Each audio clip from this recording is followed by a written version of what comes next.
Здравейте, приятели! Добре дошли в моя канал. Аз се казвам Антон. Айде, запознахме се вече. Та, как сте? Добре? Не толкова добре? Все едно. Днес ще си говорим за моята костенурка Джосеф. Джосеф е 2-годишна костенурка, която е мъжка, очевидно, и е много слаб. Може да го видите.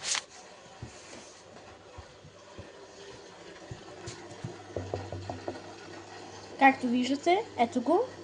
Кажете в коментарите дали е сладък. Или не. Толкова. Това ще е сладък за мен.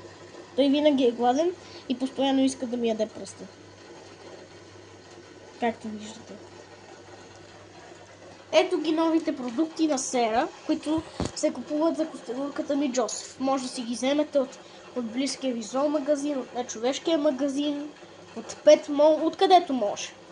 Както виждате, те са продуктите на Сера.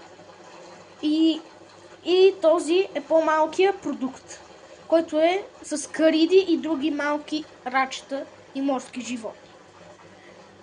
Както казах преди, може да си го купите от близкия ви зоомагазин. Ето е по-голямата версия, която трябва да се дава дневно. Тя е много богата на протеини и мазнини, докато по-малката е богата на минерали и минерали. Много е богата на минерали. Това беше за днес. Чао от мен.